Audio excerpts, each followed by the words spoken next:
place where he didn't belong. But after a few moments in his small apartment he'd been assigned, he began to get used to the idea of living in Alandra. The original document that had expelled Alan clearly stated, "It is not possible to return to Earth during your present lifetime. A salary of 2,100 Galactic Credits is granted each month by the Earth government for basic needs until death. All decisions concerning the inmate will be transferred to the government of Alandra, who will have full rights to act on his behalf." And that was that. He packed his few belongings and boarded one of the galactic transport ships that were heading for Kalara IV, with two government representatives watching him until he boarded the ship. And since Alan had no family left, but only a few friends who were scattered on planets close to Earth, whom he hardly ever saw anyway, his arrival on a planet far from everything he knew was in a way his ticket to a new life. At first, everything was so different in Alandra from Manhattan.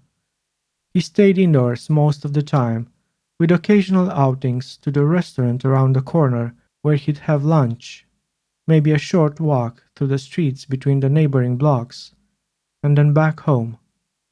The deportation colony on Kalara IV was sponsored by many planets, mainly through the allowance it gave to the inmates, so it had no need for its own local economy. The only profitable things in the colony of Alandra were the occasional old blocks turned into hotels and small shops of all kinds run by outcasts that generated enough profit for the owners to afford a slightly better life on Kalara IV, adding a little more to the allowance they had been deported with. The colony comprised a total of almost 12,000 inhabitants, and the rest of Alandra completed the figure with another 7 million citizens. The rest of the planet was made up of smaller but growing cities, linked together by land lines and ultra-fast planetary transport, and what was left was all vegetation, mountains, and a few desertic areas.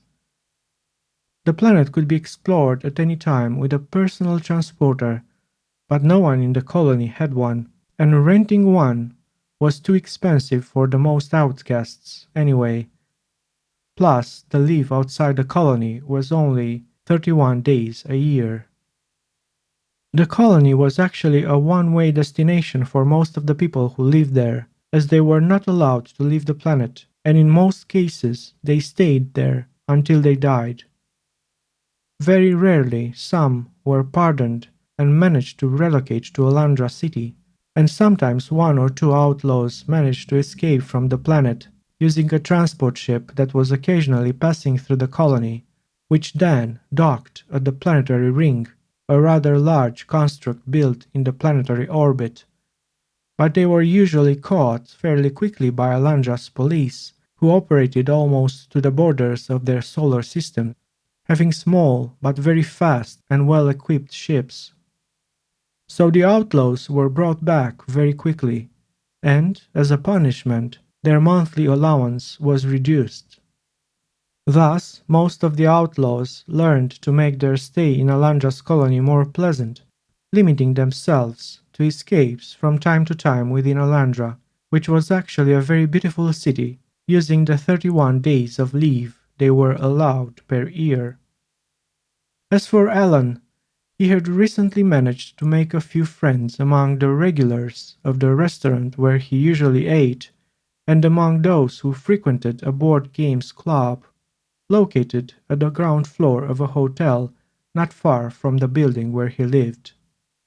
This way, he no longer complained of loneliness, even though he was mostly alone at home. The apartment he has been given was simple and chic, a spacious one-bedroom apartment on the second floor of a very old building in the colony. It consisted of a single room divided into a few areas, painted in white and decorated with colorful floral motifs drawn on the walls. Two sofas